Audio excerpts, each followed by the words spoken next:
真的是万万没有想到啊！断子绝孙呢，竟然成为了社会的一个现状，官方呢穷尽办法也无可奈何。此局呢，到底该怎么破呢？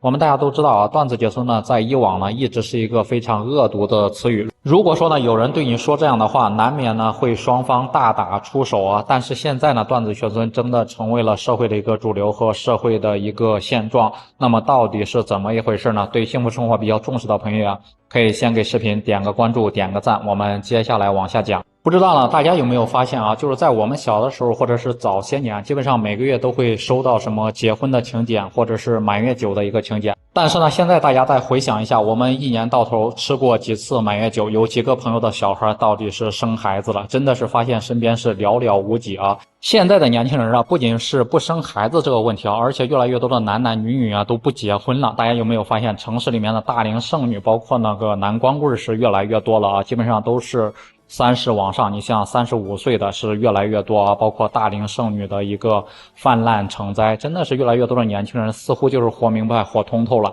他们就觉得呢，自己一个人活得挺潇洒的，也不生小孩，也不孕育一个后代，也没有传统的那种传宗接代的一个思维和思想了。这呢就直接导致了一个结果，就是我们堂堂14亿人口的一个人口大国啊，竟然在今年年初呢出现了一个人口的负增长，就是新生人口的出生量呢首次跌破了800万，有专家就预测有可能今年呢会直接跌破700万。这是一个什么样的概念呢？就是上下5000年从来没有出现过这种情况啊。大家都知道，原来我们过去的几十年的一个时间呢，我国新生婴儿的出生量、新生人口的出生量一直维持在2000万左右啊，即使再低的一个水平，也只跌到了1500万、1300万左右。像这种直接跌破1000万这样一个数字，真的还是让人感觉非常的触目惊心，非常的匪夷所思和难以置信的。很多人也就会非常担心啊，我国原有的人口的红利会不会渐渐的消失，会不会渐渐的没有啊？国家呢一看是这种形势，也非常着急啊，马上出台了各种的刺激生育的一个政策，包括整个的放开生育政策，包括生2胎、3胎的一些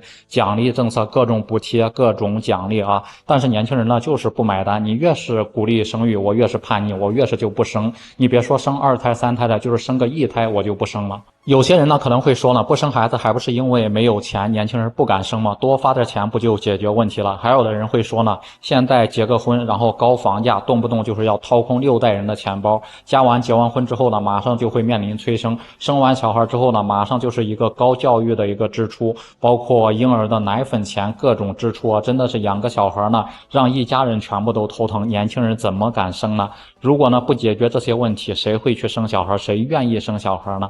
从目前来看，生育这个难题好像普遍就是存在于东亚国家，像我们隔壁的日韩，虽然是发达国家，同样是存在生育的一个难题，年轻人同样是不愿意结婚和生小孩。而相对来说呢，像欧美、像非洲那些黑人那些地区呢，却普遍不存在这一问题。到底是什么原因导致这一现象呢？是过于内卷的一个社会环境造成这一现象呢，还是其他什么原因呢？大家觉得到底是什么问题呢？也欢迎在评论区里面留言讨论。